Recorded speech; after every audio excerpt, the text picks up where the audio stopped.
Bonjour Inde et merci d'être présente avec nous. J'espère que tu vas bien. En deux mots, je te présente rapidement. Donc, tu es la cofondatrice de WeMind et la porte-parole. Bonjour Inde et merci d'être présente avec nous. J'espère que tu vas bien. Je crois est-ce que tu peux nous en dire un peu plus et nous raconter qui tu es? Oui, bien sûr. Désolée, j'ai eu j'avais deux écrans ouverts et donc je crois qu'on on t'a entendu en écho. Donc oui, je vais me présenter. Donc moi, je suis Indé Lidrissi et je suis cofondatrice de WeMind à la base, qui offre plein de services pour les freelances pour être couverts comme un salarié, donc mutuelle, maintien des revenus quand on est malade, comité d'entreprise, responsabilité civile, etc. Donc on fait plein de services pour les indépendants et nous, on existe depuis 2015-2016 en tant que structure et on a vraiment lancé en 2017 avec les membres WeMind. Donc, chez WeMind, en fait, on a plusieurs milliers de membres et en fait, le fait d'être au contact au quotidien avec les freelances, les indépendants, les entrepreneurs, en fait, c'est quelque chose qui m'a permis de bien comprendre toutes les problématiques qu'on a quand on est indépendant et quand on prend un petit peu de hauteur. Nous, on avait un petit peu, quand on a créé WeMind, c'était un petit peu dans une logique de changer le monde, faciliter la vie des indépendants, créer les services que tu n'avais pas, etc. Et en fait, ce dont on s'est rendu compte, c'est que il y a beaucoup de choses qui sont des problèmes structurels, systémiques, qu'une entreprise peut pas résoudre, même une entreprise aussi vertueuse qu'elle soit ne peut pas résoudre.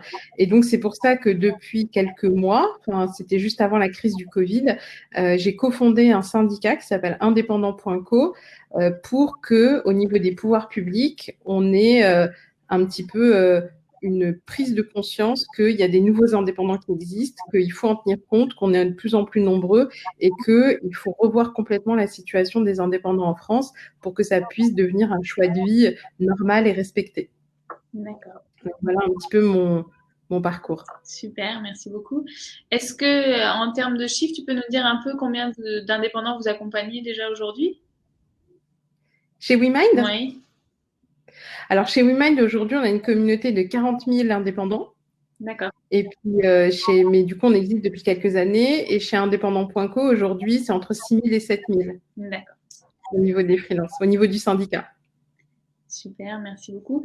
Et le sujet d'aujourd'hui qu'on va aborder, c'est notamment la question actuelle des freelances. Comment est-ce que ça se passe dans le contexte actuel de crise économique et crise sanitaire, toutes les complexités que ça peut représenter. Quel est l'impact en fait de cette crise sur les freelances?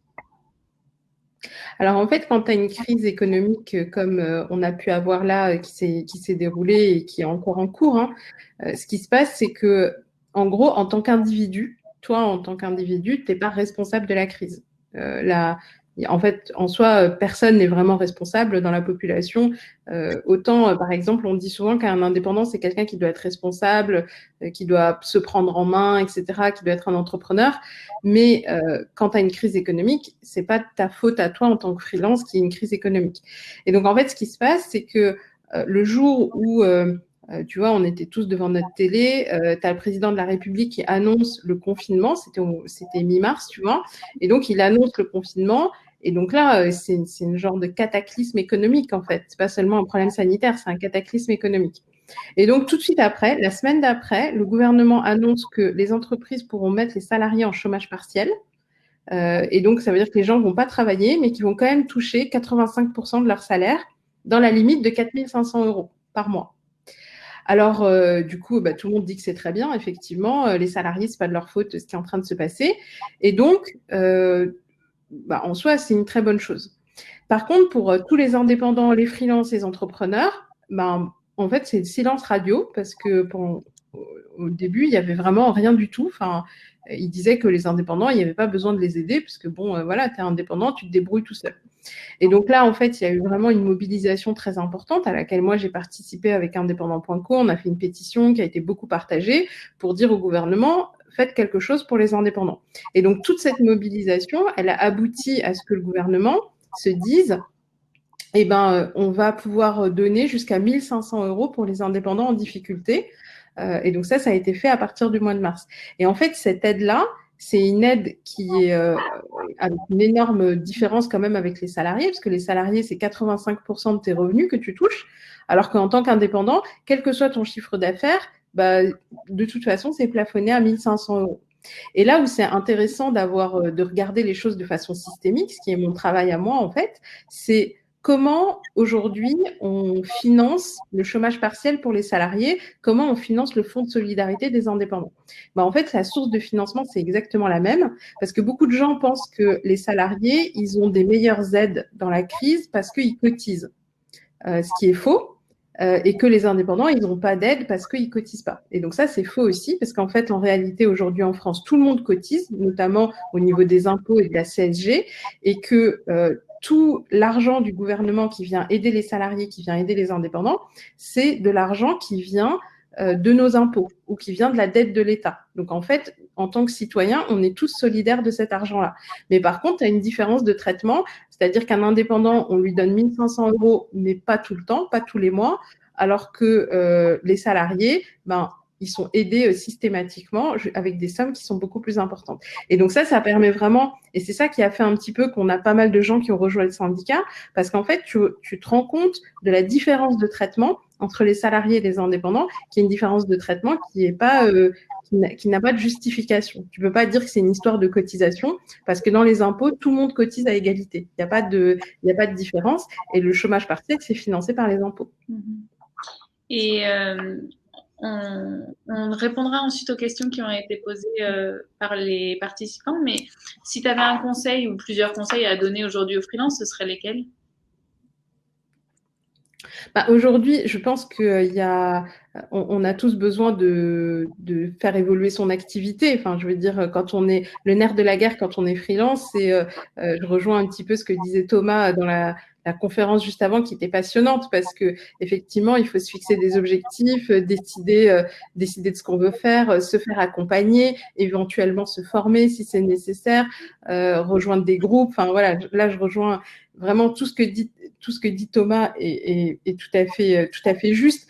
Après, aujourd'hui, je pense que au niveau des indépendants, il faut avoir une prise de conscience que l'indépendant de base, c'est une forme enfin, il y a deux aspects en fait à l'indépendance. C'est que les indépendants sont une variable d'ajustement de l'économie, parce que ça permet à des entreprises d'avoir recours à des gens sans s'engager avec eux. Et puis quand on n'en a plus besoin, hop, on peut les sortir très rapidement, ce qui n'est pas le cas des salariés. Ça correspond aussi à une aspiration de liberté, c'est-à-dire que c'est normal de vouloir être indépendant. Et donc, il faut pouvoir concilier ça. Donc, c'est pour ça que, en fait, bah, moi, ce que j'apporte avec WeMind, c'est de la protection. Donc, en gros, les gens qui vont être chez WeMind vont avoir les mêmes protections qu'un salarié au niveau de la santé, par exemple, et de la responsabilité civile. Mais par contre, en cas de crise économique, moi, je peux rien faire. Donc, c'est pour ça que aujourd'hui, moi, le conseil que je donne à tous les indépendants que je rencontre, je l'ai mis d'ailleurs sur mon LinkedIn la semaine dernière. J'ai dit, voilà, la bonne résolution de l'année 2021 quand on est indépendant, c'est d'adhérer au syndicat, parce que ça va permettre que les indépendants en fait soient beaucoup plus visibles dans le débat public et que leurs intérêts soient défendus. Et donc c'est pas un problème d'être une variable d'ajustement de l'économie, mais c'est pas normal d'être la variable d'ajustement du système social. Ça, c'est pas justifié, parce que les indépendants cotisent au système social au même titre, ils cotisent aux impôts, etc. Et ils font ça au même titre que tous les autres citoyens. Donc il n'y a pas de raison qu'ils soient exclus ou que les lois qui passent ne soient pas en leur faveur. Et donc tout l'intérêt en fait du syndicat, c'est de pouvoir défendre les droits des indépendants pour avoir des règles qui sont plus justes pour les indépendants. Pourquoi? Parce que si on ne fait pas ça, donc si les indépendants ne se prennent pas en main pour pouvoir influencer les choses, ce qui se passe, c'est que ce sont les autres groupes qui décident pour eux. Et donc, à la fin, les indépendants, c'est un peu les derniers à être pris en compte. Mmh. Ouais. Donc, tu invites tous les indépendants à rejoindre votre syndicat pour avoir une voix beaucoup plus forte et plus importante auprès du gouvernement, notamment dans ces périodes un peu délicates pour tous. C'est ça. Et du coup, enfin, pour te dire un petit peu de façon concrète, là, donc cet après-midi, on attend on attend des réponses du gouvernement parce que notamment le fonds de solidarité qui est accessible aux indépendants, donc pour les gens qui nous écoutent, si vous avez eu une baisse de chiffre d'affaires en novembre ou en décembre, vous avez droit au fonds de solidarité de l'État, donc jusqu'à 1 500 €. Et donc, c'est une aide qui s'arrête là au mois de janvier. Et on attend cet après-midi que le gouvernement nous annonce ce qu'il compte faire pour les indépendants. Donc, c'est ce soir à 18h la conférence du Premier ministre, la conférence de presse du Premier ministre, mais on n'a vraiment aucune certitude. C'est-à-dire qu'on voit bien que sur les salariés, les aides, elles sont annoncées très longtemps à l'avance, on sait exactement ce qui va se passer, alors que pour les indépendants, les aides, elles ont été arrêtées aujourd'hui au 1er janvier, et là, on est mi-janvier, et on espère que peut-être ils vont faire quelque chose. C'est pas ça montre bien à quel point, pour les politiques publiques, les indépendants, c'est la variable d'ajustement. Et ça, c'est pas normal. Oui, bien sûr.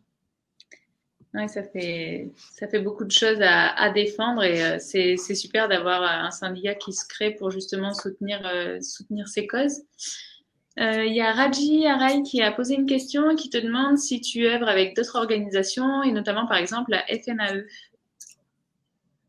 Alors oui, je connais très bien les représentants de la Fédération des auto-entrepreneurs. On a échangé des mails hier avec eux. Donc oui, on discute avec d'autres organisations. Pour autant, nous, si on a créé indépendant.co, c'est justement parce que on pense que il y a un intérêt à défendre à défendre une vision un peu nouvelle. Donc, on ne se retrouve pas forcément dans les anciens syndicats qui existaient déjà ou les organisations qui existaient déjà. Donc, sur certaines choses, on est tout à fait en phase avec la Fédération des auto-entrepreneurs. Par exemple, le fonds de solidarité, c'est typiquement quelque chose qu'on a défendu avec la Fédération des auto-entrepreneurs. Donc, je les remercie au passage. Sur d'autres sujets, on peut tout à fait avoir des accords. D'ailleurs, la Fédération des auto-entrepreneurs représente les auto-entrepreneurs. Or, quand on est indépendant ou quand on est freelance, quand on dépasse le plafond du chiffre d'affaires d'auto-entrepreneur, on peut passer sur un autre statut. Et donc, l'intérêt de indépendant.co, c'est que nous, on ne va pas discriminer selon les statuts, que tous les indépendants vont être bienvenus chez nous, là où la FNAE, bien sûr, est réservée aux auto-entrepreneurs et donc ne défend que les intérêts des auto-entrepreneurs. Donc, voilà, il peut y avoir des points communs, il peut aussi y avoir des différences. D'accord. Et pour rejoindre un peu le thème global de notre événement de cet après-midi sur les réseaux, donc vous êtes le porte-parole auprès du gouvernement des indépendants, mais est-ce que vous faites réseau aussi entre les indépendants qui viennent chez vous? Alors, on fait plein de choses pour les gens qui viennent chez nous. Alors, quand on s'inscrit sur indépendant.co, donc déjà, l'inscription indépendant.co, elle est gratuite. Donc ça, pour tous les gens qui nous écoutent, vous vous inscrivez, si vous allez sur le site indépendant.co, vous vous inscrivez, ça coûte rien.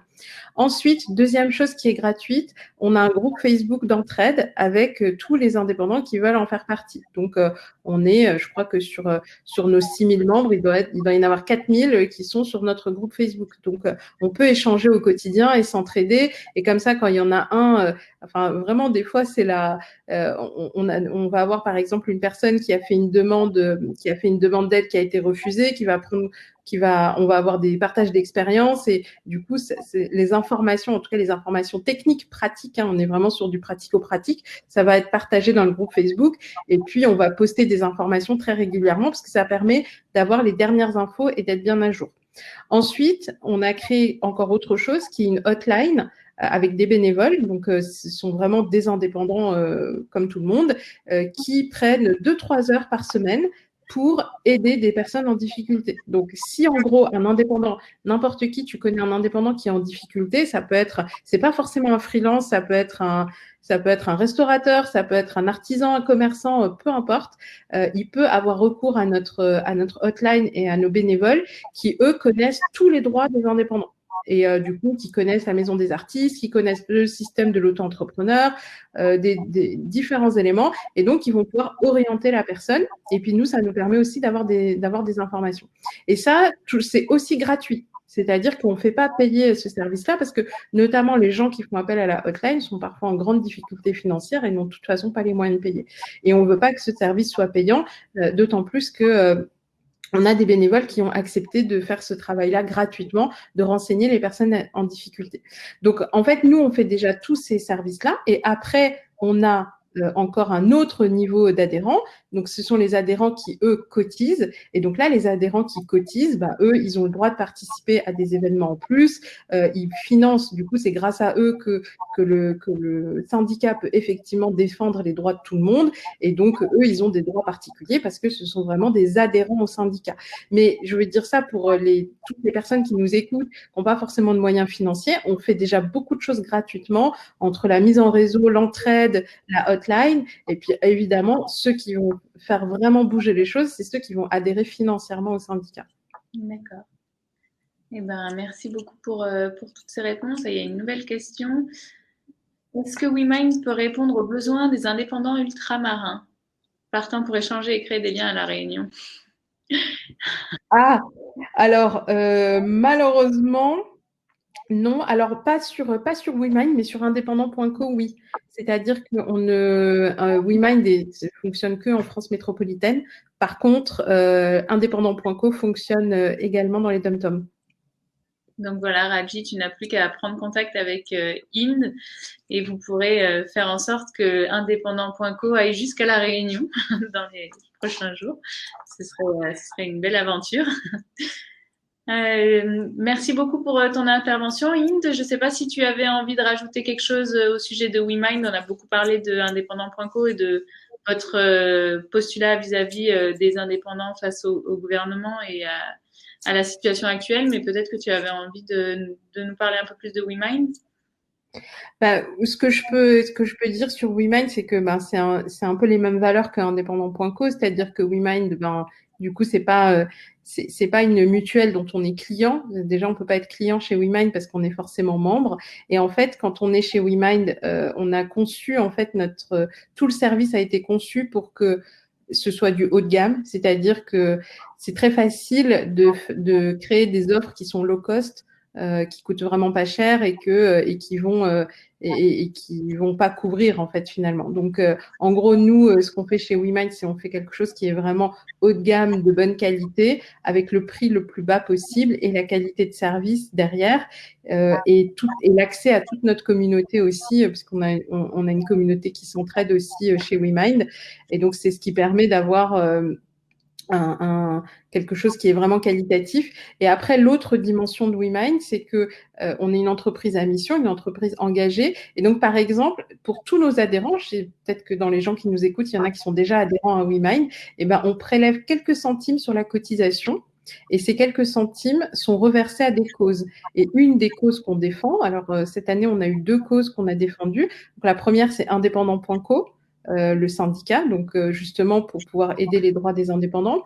La deuxième cause qu'on a défendue, c'est une entreprise, c'est pas une entreprise, c'est une association qui s'appelle Tirelire d'avenir et qui fait de l'aide aux sans-abri pour éviter que les gens restent dans la rue, et donc qui travaille à la réinsertion des sans-abri.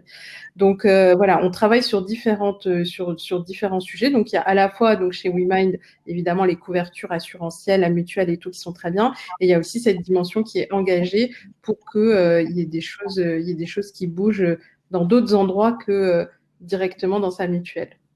C'est super en tout cas. Merci pour toutes vos actions pour les indépendants. Je pense que c'est un vrai pas en avant pour tous de pouvoir être représentés un peu mieux au niveau national. De la même manière que Thomas a pu être rejoint pour des questions-réponses, il y a une session également avec Inde Vidrissi pour les participants. Si jamais vous avez des questions plus précises à lui poser, vous pouvez la retrouver dans 5 minutes dans sa session. Merci encore, Inde. Merci Marie pour l'invitation. Bonne journée. Bonne journée.